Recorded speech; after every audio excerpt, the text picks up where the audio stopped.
Ako'y mamamatay with honor.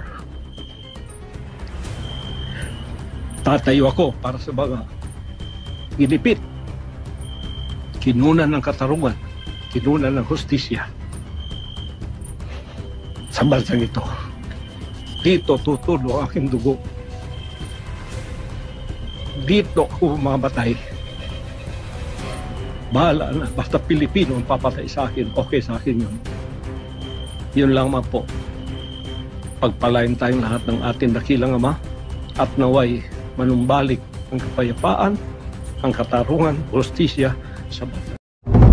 Ito ang Istorya Pinas. Pastor Apollo Kibuloy, mangyak-ngyak at ubod ang kanyang takot sa kanyang buhay matapos na magdeklara ang DILG ng 10 milyong piso na kung sino ang makakapagbigay ng lehitimo na impormasyon sa pinagtataguan ni Pastor Kibuloy na di umano the appointed son of God, at tig 1 milyong piso sa mga kasamahan nito na isa dito ay nahuli na kamakailan lang. Merong mga haka-haka na nasa China na di umano itong si Pastor Kibuloy, ngunit madidinig sa i-play natin na audio parang nasa gitna ng bundok ang pinagtataguan ni Pastor Kibuloy at andito pa ito sa Pilipinas. Ayon sa FBI, pinaghahanap si Kibuloy dahil sa umunoy pagkakasangkot nito sa isang labor trafficking scheme na nagdala ng mga miyembro ng kanyang simbahan sa US sa pamamagitan ng mapanlinlang na pagkuha ng bisa, isang federal na warrant ang inisyo para sa pag-aristo sa leader ng relihiyon noong November 10, 2021. Binunyag ni Kibuloy sa pamamagitan ng isang audio clip na siya'y nagtatago dahil naharap siya sa mga banta sa kanyang buhay. Kaya dahil sa kontrobersyang ito, nagbigay ng samot-saring komento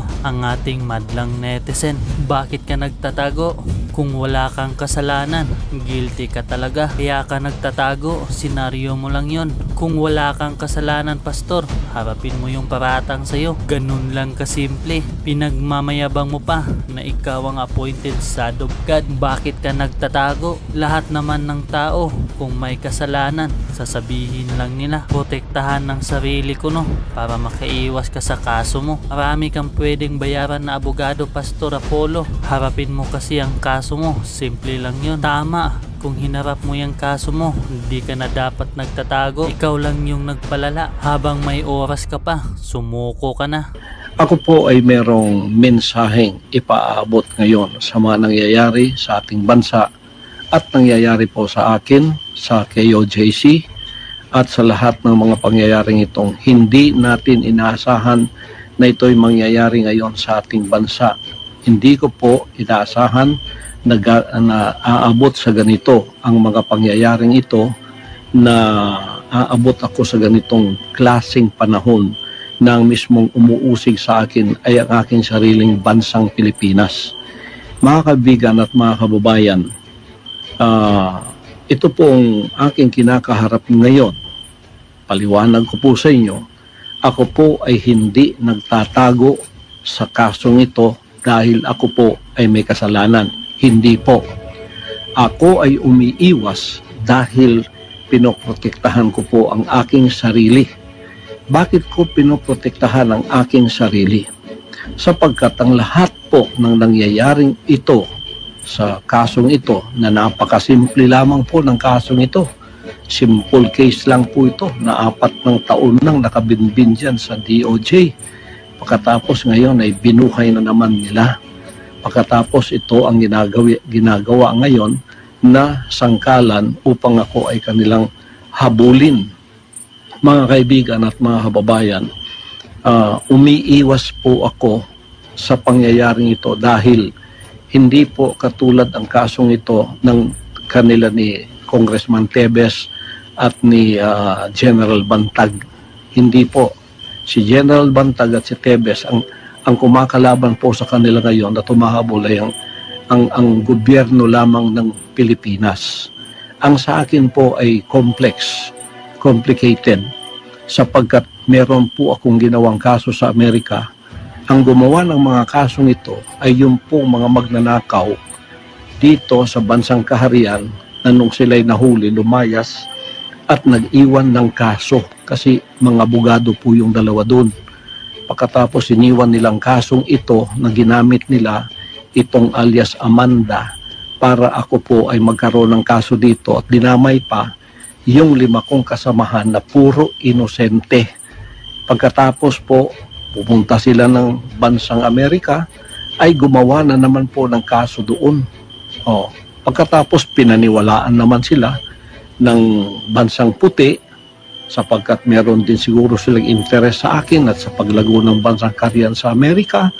Kaya nagkasundot, nagkasabwat sila. Kaya nagkaroon po kami ng kaso sa Amerika. Hindi po namin gawa yun. Gawa po nila yun.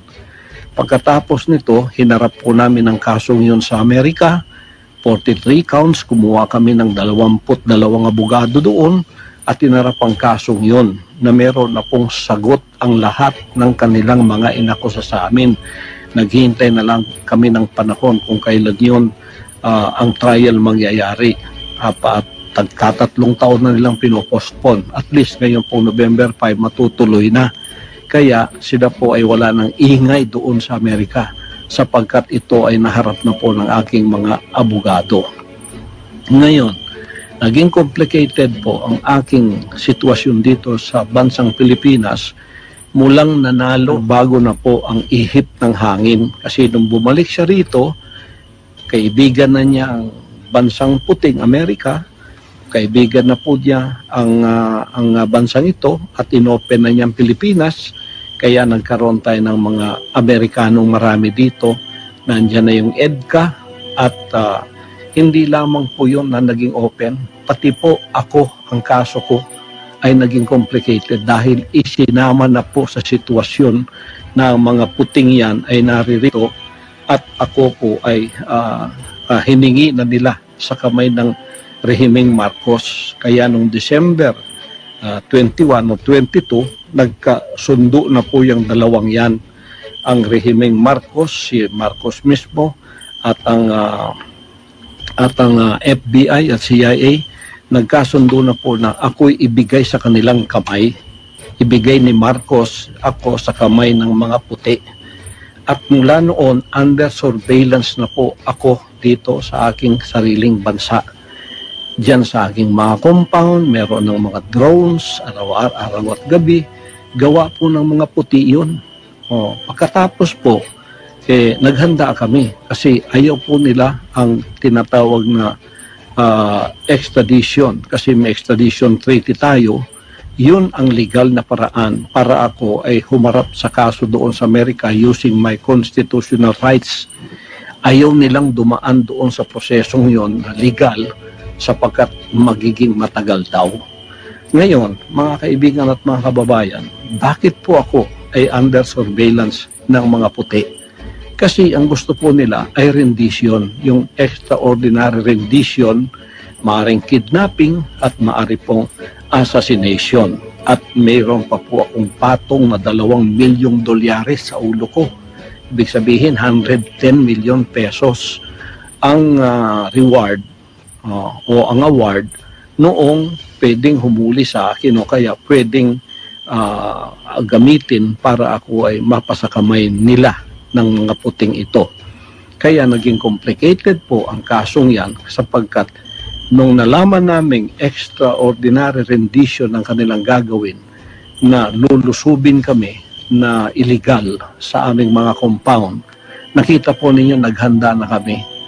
Araw at gabi ay meron po kaming paghahandang ginagawa na anumang oras na kami lusubin illegally, kami po itatayo sa aming mga paa, tatayo at ipagtatanggol namin ang aming sarili at ang aming mga propriedad na gusto nilang lusubin at gusto nilang by force papasok po sila upang gumawa ng extraordinary rendition.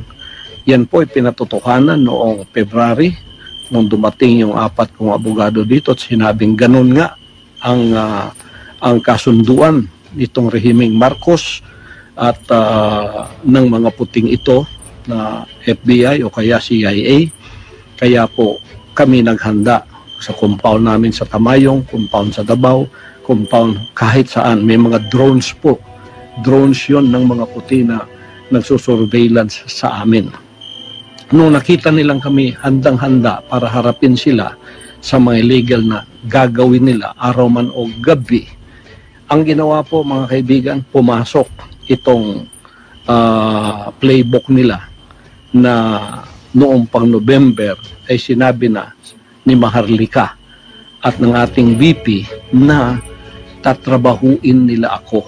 Tatrabahuin nila ang kingdom at tatrabahuin nila ang SMNI. Kukuhanin ng prangkisa.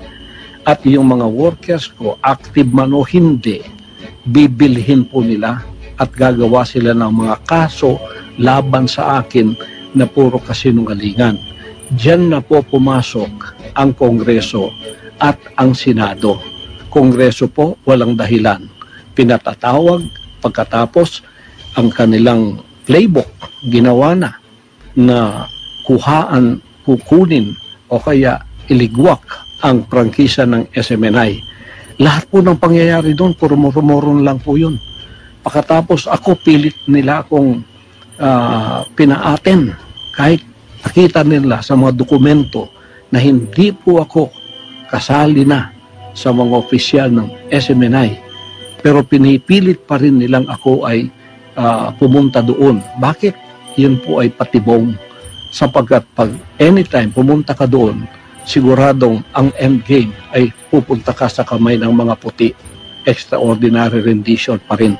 Sa sarili ko ang lugar, gusto nila akong pasukin. Lalo na kung pupunta na ako doon. Iko-contem ka, pagkatapos dadalhin ka doon sa kanilang prisuhan, pagkatapos naghihintay na roon ng mga puti para ibigay ka sa kanilang kamay. Ganon din po diyan sa Senado. Bakit gumawa ng senaryo yan si Risa Hontiveros? Nagbayad sila ng mga bayarang mga former worker na mga sinungaling na mga witnesses. Nakita na po yan at nadamay sa kasinungalingan si BP Sara at ang ating Pangulong Duterte na puro kasinungalingan ang pinagsasabi nila. At pinipilit ako ni Risa Hontiveros na umaten sa moro-moro at bogus ng mga hearing na yon. Bakit po? Isa ring patibong yon mga kaibigan at mga kababayan. Pagka ako'y umaten doon, siguradong ang endgame po ay babagsak ako sa kamay ng mga puti. Extraordinary rendition pa rin.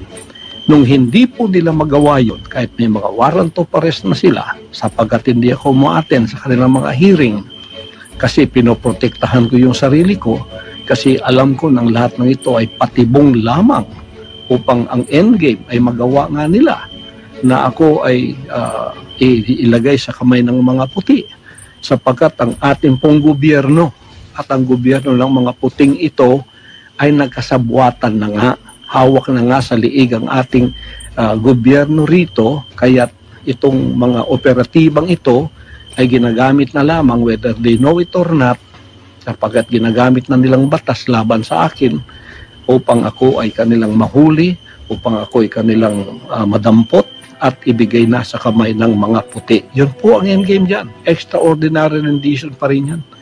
Yung sinasabi nilang wala akong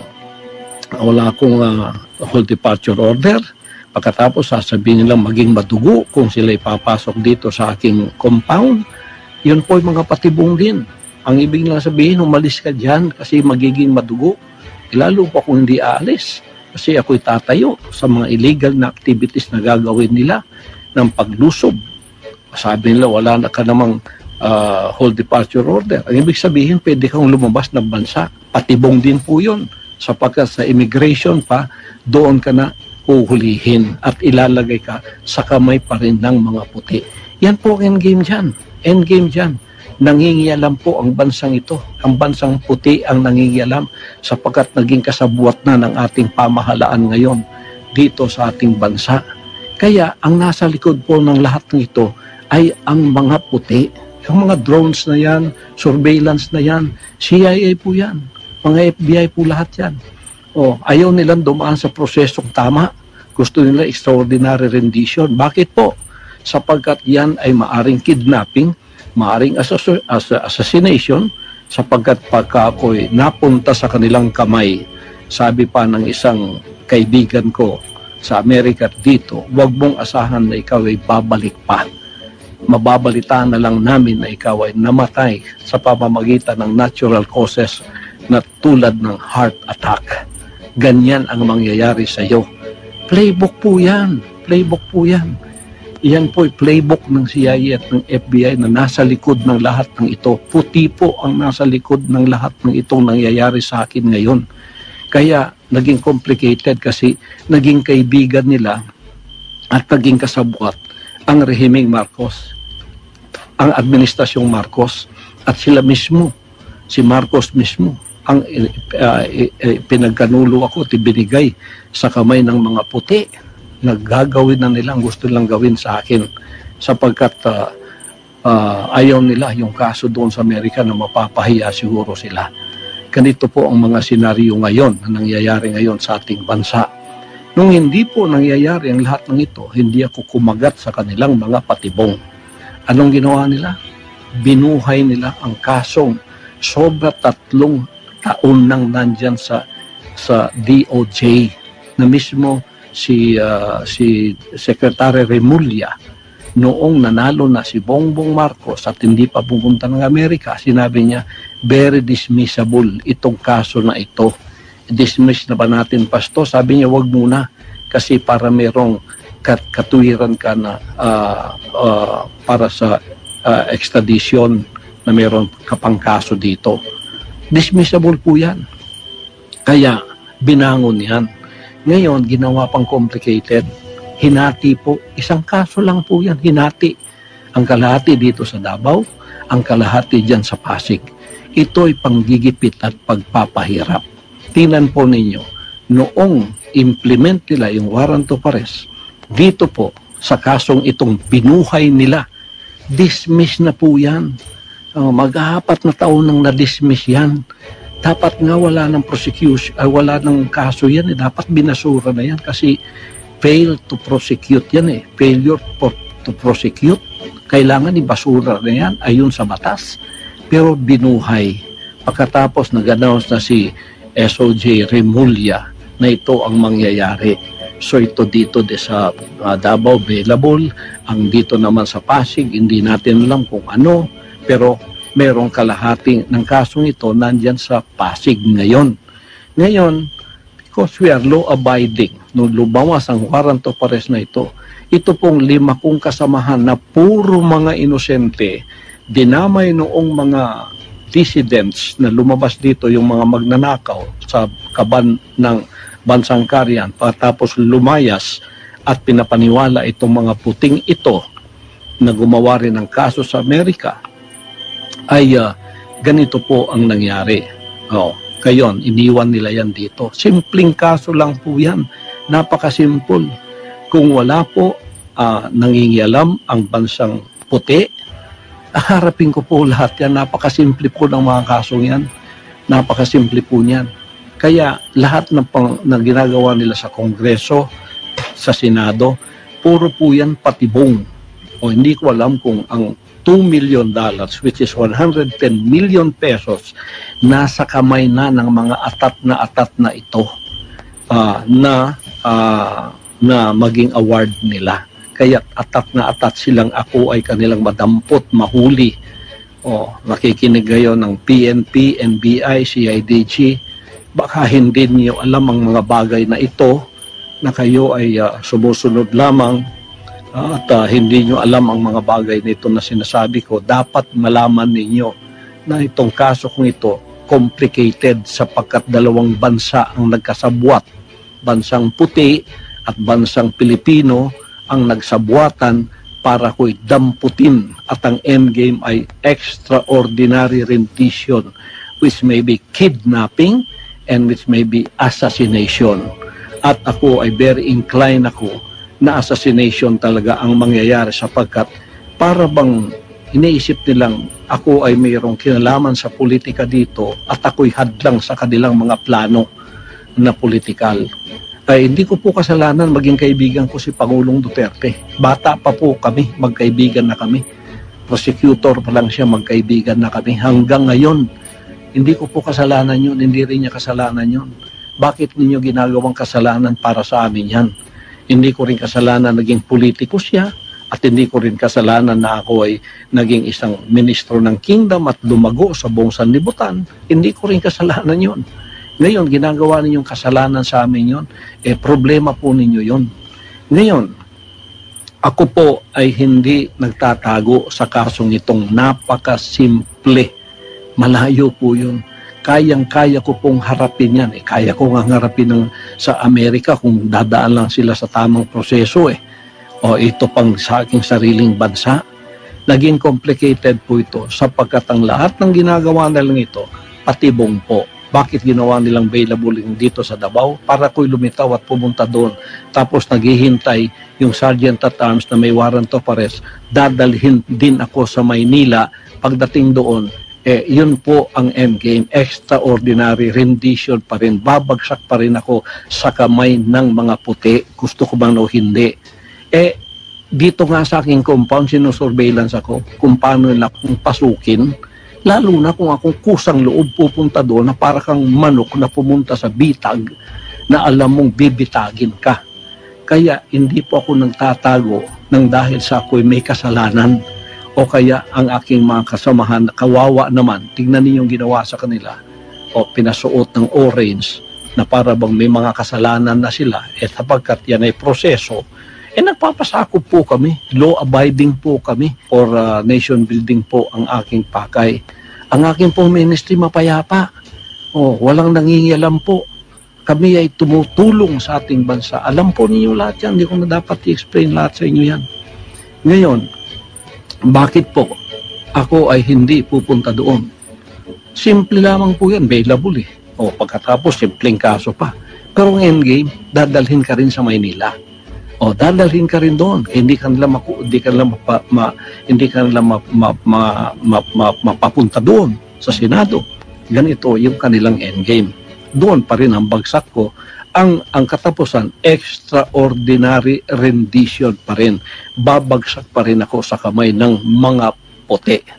Mga kaibigan, yan po ang iniiwasan kong mangyayari sa akin sapagkat I am preserving myself. Ito po ay wisdom ng Panginoong Diyos to preserve myself. Iniingatan po ako ng Ama na hindi ako pupunta sa patibong ng tao para mangyari ang kanilang gustong gawin sa akin na kanila akong bawian ng buhay sapagkat ako'y hadlang sa kanilang mga plano. Yan po ay pag-iingat ng banal na Diyos sa akin. Gusto ninyo akong lumitaw para harapin ang lahat ng ito? Ito po ang kondisyon ko. Bigyan ninyo ko ng garantiya na hindi mangingialam ang mga puti sa kasong ito sa Pilipinas. Hindi mangingialam ang FBI, ang CIA, ang US Embassy.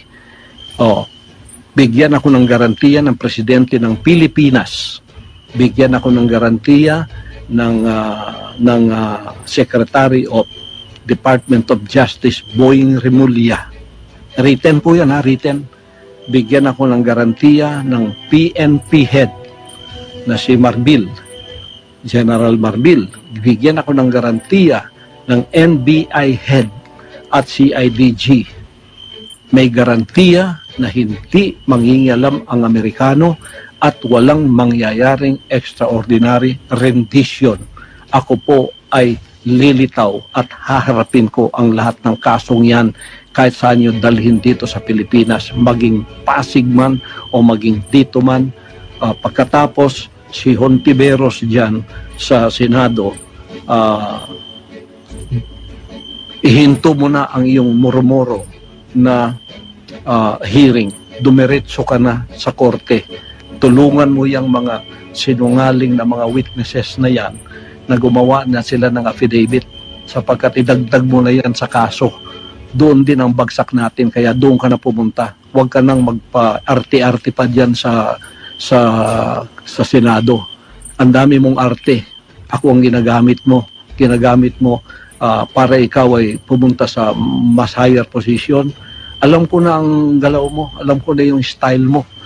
puro sinungaling ang kasama mo. Sa sino ka? Kung ikaw kumuha ka ng sinungaling na mga witnesses, ano ka? Di ba sinungaling ka rin?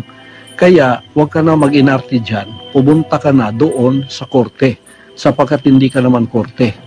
Ngayon, kung gusto mo ako talagang pilitin pumunta riyan, gumawa rin kayo ng nararapat. Yung 17 conditions ko, harapin ninyo yon para pantay tayo dyan sa Senado mo. Malabo nang mangyari yun kasi moro-moro na lahat ang ginagawa ninyo. Extraordinary rendition pa rin ang bagsak natin. Bagsak pa rin yan, nasa kamay ako ng mga puti. Yun pa rin ang endgame. Hindi ko alam kung ang $2 million ay nasa kamay na ng mga taong itong atat na ako'y kanilang madampot, makuha at sila ang makikinabang sa perang ito. Hindi ko alam. Pero yun ang endgame na alam kong mangyayari. Kaya umiiwas ako sa injustice na yan. Kung hindi po ninyo magbibigay sa akin in a written form ang mga kondisyones na ito mula sa Office of the President, mula sa Office of the SOJ, mula sa Office of the PNP and the NBI and the CIDG, hindi po nyo makikita ang pagmumukha ko. Kung ako imamanhunt ninyo tulad ng sinasabi ninyo na para bang ako'y talagang kriminal. Hindi naman ako drug lord. Hindi ako sumisinghot ng drugs. Hindi ako drug lord. Wala ako dyan. Itong kaso lahat na sinabi sa akin na puro accusation, akusasyon po lahat yan, gawa-gawa lahat yan. Tapos ginawa na ninyong totoo. You tried me by publicity. Trial by publicity ang style niyo kasi wala kayong laban sa korte. Hindi kayo patas makilaban. Ito naman bayarang media, pagkakasinwalingan, pagkakasiraan, nandoon kayong lahat. Pero yung rally namin, kahit isa, wala kayong kinover. Pagka mabuti, wala kayong kinocover. Lahat ng binabalita niyo sa akin, puro masama. Kasi masasama din kayo, bayaran kayo ang tawag ko. Sorry media, kasi may media rin kami ang SMNI. Hindi nyo mabili yan ngayon, ginugurgur ninyo dahil hindi nyo mabili. Ngayon, maliban kung bigyan ninyo ako ng garantiya na hindi mangingialam ang mga puti, FBI, CIA o sino pa man sa kanila, haharapin ko ang kaso niyan. Simple po ang mga kasong yan. Lalo na puro mga sinungaling ang kaharap namin. Dokumento po ang nasa aming mga kamay. Bakit hindi ko harapin?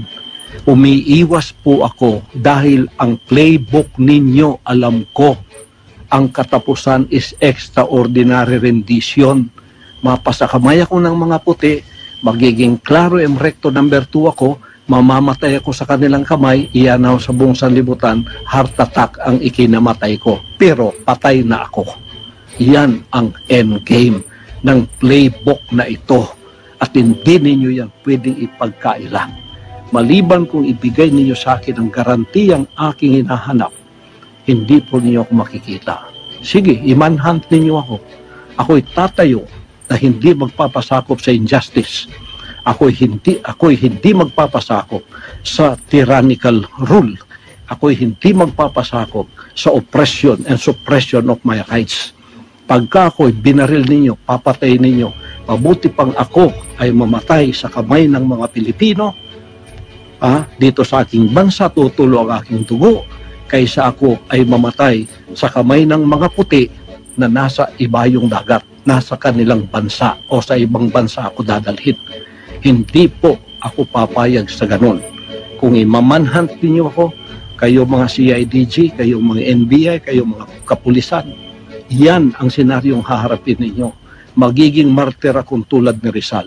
Magiging martir akong tulad ni Bonifacio. Pero tatayo ako sa aking kinatatayuan. Kung kayo, mga oppressor ko ngayon, ay hindi na mga banyaga, ginagamit kayo ng mga banyaga, nagkasabwatan kayo para sa aking harapan, banyaga pa rin kayo. Tatayo ako laban sa inyong oppression, sa inyong suppression of my constitutional rights, at tatayo ako laban sa injustice ng gobyernong ito. Mabuti pa, uulitin ko, mamatay ako, tutulo ang dugo ko sa sarili kong bansa na nakatayo ako sa sarili kong paa, na hindi ko ipinagbili ang honor ko, at ang honor ng aking pagtayo bilang isang tunay na pastor, bilang isang tunay na mamamayan na hindi nagpapasakop sa panlilinlang, panggigipit, pangingikil, at sa pagsisinungaling. Ako po ay lalaban sa mga kasinungalingan na ganyan. Ako po, pag nahuli ninyo, hindi ako magpapahuli ng buhay. Barilin na lang ninyo ako. Kung ako'y huhulihin ninyo, hindi ninyo ko mahuhuli ng buhay maliban kung ibigay ninyo ang garantiyang hinihiling ko sa inyo. Sasabihin kong muli, simple mga kasong ito, kahit sa Amerika, simpleng mga kaso kasi puro kasinungalingan. Haharapin namin lahat. Basta dito sa Pilipinas, wag lang mangingialam ang bansang puti. Yung mga puting yan, wag lang mangingialam sapagkat nagkasabuatan na ang rehimeng Marcos at ang mga puting yan na naririto na hawak na ang liig ng ating bansa. Yan po ang endgame nila at ito rin ang endgame ko. Kung ang endgame nila, bawian ako ng buhay sa kanilang kamay, hindi ako papayag. Kung ang endgame nila ganon, hindi ako papayag. Ang endgame ko, mamamatay ako sa kamay ng mga Pilipino, okay sa akin yun. Basta nakatayo ako sa aking sariling prinsipyo, values, hindi ko pinagbili. Bansang kaharian. Tandaan po ninyo, ako'y mamamatay with honor. Tatayo ako para sa mga inipit, kinunan ng katarungan, kinunan ng hustisya sa bansang ito. Dito tutulo ang aking dugo.